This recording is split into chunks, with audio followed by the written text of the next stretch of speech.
முன்னேற்ற கழகத்தின் 18வது கிளைக்கழகத்தில் பாக முகவர்கள் ஆலோசனை கூட்டத்திற்கு வருகை தந்து சிறப்பித்துக் கொண்டிருக்கின்ற நகர கழகத்தினுடைய அவைத்தலைவர் அன்புக்குரிய பெரியவர் டாக்டர் இடைஞ்சலின் அவர்களே, நகர கழகத்தினுடைய துணை செயலாளர் சிலம்பு மாஸ்டர் அன்பு தம்பி என் ஜம்புலிங்கம் அவர்களே, நகர கழகத்தின் துணை செயலாளர் வசந்தா ஆறுமுகம் அவர்களே,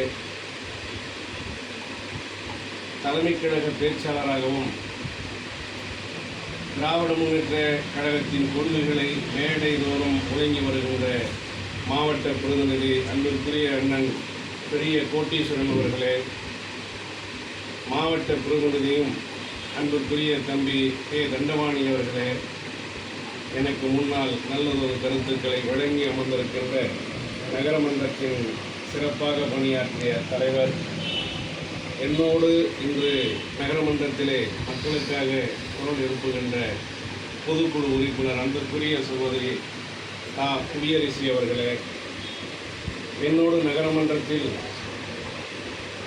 பொதுமக்களுக்காக ஒவ்வொரு மாதமும் அவர்களுடைய பிரச்சனைகளை எடுத்துரைக்கின்ற நகரமன்ற உறுப்பினர் மாவட்ட இளைஞரணியினுடைய துணை அமைப்பாளர் அன்பு தம்பி நவீன் சங்கர் அவர்களே, அரசு வழக்கறிஞர் அன்புக்குரிய அண்ணன் பாண்டியன் அவர்களே, மற்றும் இந்த நிகழ்ச்சிக்கு மிக சிறப்பாக ஏற்பாடு செய்திருக்கும் கிளைக்கழக செயலாளர் அன்பு தம்பி கார்த்தி அவர்களே, அன்புக்குரிய பொதுக்குழு உறுப்பினர் கருப்புணீஸ்வரர் ஆலயத்தினுடைய ஒரு அரங்காவலர், நகரமன்றத்தினுடைய முன்னாள் உறுப்பினர் அன்புக்குரிய அண்ணன் கே கண்ணன் அவர்களே, மற்றும் இந்த பகுதியில் வருகை தந்து சிறப்பித்துக் கொண்டிருக்கின்ற கழகத்தின் அடலர்களே, உங்கள் அனைவருக்கும் நகர கழகத்தின் சார்பாக சென்று நிறைந்த நன்றியும் வாழ்த்துக்களையும் தெரிவித்துக் கொள்கிறேன். இதுவரை நகர கழகத்தில் பல்வேறு கிளைக்கு சென்று பாக மூவர்கள் கூட்டத்தை நடத்தியிருக்கின்றோம்.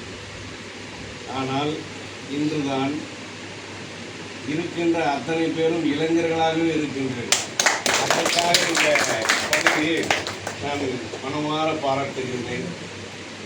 போர்ப்படை சிப்பாய் போன்று களத்திலே நின்று பணியாற்றுகின்ற உங்கள் அத்தனை பேருக்கும் என்னுடைய நெஞ்சம் நிறைந்த வாழ்த்துக்களை தெரிவித்துக் கொள்கின்றேன். வருகின்ற 2026 சட்டமன்ற தேர்தல் நாம் மிகப்பெரிய ஒரு வெற்றியை அடையப் போவதற்கான வழிமுறைகளை நம் முதலமைச்சர் அவர்கள் ஒவ்வொரு நாளும் அவருடைய செயலிலிருந்து தீர்க்கமாக நமக்கு தெரிகின்றன. ஆனால் எதிர்க்கட்சியில் இருப்பவர்கள் எங்கு சென்றாலும் பொய் பிரச்சாரத்தை ஈடுபடுத்தி முதலமைச்சர் மீது சேற்றை வாரி பூசுவதை போன்று பொய்யான தகவல்களையே சொல்லிக் கொண்டிருக்கிறார்கள். ஆனால் எந்த ஒரு விஷயத்துக்கும் முதலமைச்சர் காது கொடுக்க வாங்குறதில்லை. அவருடைய செயல், அவருடைய கோட்பாடு, அவருடைய லட்சியம் என்னன்னு கேட்டீங்கன்னா, தமிழகத்தை இந்திய திருநாட்டிலே முதன்மையான மாநிலமாக திகழ வேண்டும் என்பதிலே அவர் சொல்லியிருக்கார். எதை பற்றி அவர் கவலைப்படல. என்னென்னோ பேசுகிறாங்க.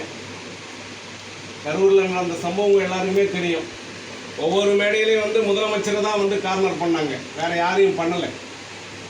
பிஜேபியினுடைய அங்கம்தான் அந்த நடிகர் போகும்போது 2 வார்த்தை தான் அவளை பற்றி பேசுவார், மற்ற நேரத்தில் எல்லாம் நம்மளை பற்றி தான் பேசுவார். அவர் எழுதி கொடுக்கறத படிக்கிறது கூட தெரியல. அவர் ஒரு இயக்கத்துக்கு ஒரு தலைவர். அதில் அந்த கூட்டத்தில் ஒரு ஆட்டம் போட்டு சொல்கிறாங்க 2026 அவர் தான் அப்படின்னு சொல்லிட்டு. இன்னும் திமுகவுடைய அந்த சதுரங்காட்டெல்லாம் அவருக்கு தெரியல. இப்போ பார்த்துட்டு இருப்பாங்க. ஒவ்வொரு சனிக்கிழமை நான் வெளியே வருவேன்னு சொன்னேன், வந்துட்டேன் அந்த சனிக்கிழமை வரல பாரு. இதே மற்ற அரசாங்கமாக இருந்தால் அடுத்தது அவனை போய் அரெஸ்ட் பண்ணணும் அப்படின்னு இருப்பாங்க, பண்ணிட்டு இருப்பாங்க. அது சலசலப்பாயிட்டு இருக்கும். ஆனால் நம்ம எப்போ பண்ணுவாங்கன்னே தெரியாது வைக்கிறாங்க. பார்த்தா திமுக அதான் நம்ம முதலமைச்சர். இன்னைக்கு பார்த்தீங்கன்னா சனிக்கிழமை போயிடுச்சு, இன்னொரு சனிக்கிழமை கூட வெளியே வர முடியாது. அந்த அளவிற்கு அதுதான் பார்த்து பார்த்து நிதானமாக அடி எடுத்து வைக்கணும். எடுத்ததுமே ஆட்டம், எடுத்ததுமே முதலமைச்சர். இன்னைக்கு நம்ம முதலமைச்சர் ஏதோ நேற்று முதலமைச்சராக இல்லை, ஆரம்ப காலத்துல இருந்து அடிப்படை உறுப்பினர்லேருந்து பொதுக்குழு உறுப்பினர்லேருந்து தலைமை கழக நம்ம மாவட்ட துணை செயலாளர் மாதிரி அவர் வந்து பொது நம்ம மாநில துணை பொதுச் செயலாளர் இருந்து மாநில பொருளாளராக இருந்துட்டு அதுக்கப்புறம் செயல் தலைவராக இருந்துட்டு அதுக்கப்புறம் தான் அவர் வந்து தலைவராகவே ஆனார். தலைவர் முத்தமிழறிஞர் டாக்டர் கலைஞர் இருக்கிற வரையில் அவர் அருகாமையிலே இருந்து எல்லாத்தையும் வந்து அவர் செயல்படுத்தினார்.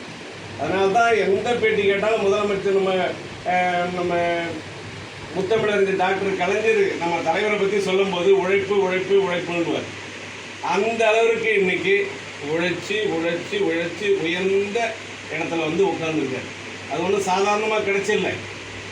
நிசா கொட்டடியில் போயிட்டு 1 வருஷம் இருந்தார். அண்ணன் சிட்டிபாபு மட்டும் இல்லைன்னு சொன்னால் நம்ம தலைவரை பார்க்கவே இருக்க முடியாது. அவருக்கு வந்த அந்த மிகப்பெரிய அடியெல்லாம் அவர் தாங்கிட்டு அவர் தன் உயிரை நீத்தார். அன்றைக்கு அந்த அளவுக்கெல்லாம் தியாகம் செய்ததுனால தான் திருமணம் ஆகிட்டு எல்லாரும் நம்ம எங்கே போவோம், ஹனிமூனுக்கு போவோம். ஆனால் நம்ம தலைவர் தளபதி அண்ணன் மு.க. ஸ்டாலின் அவர்கள் சிறைச்சாலை சென்றார்.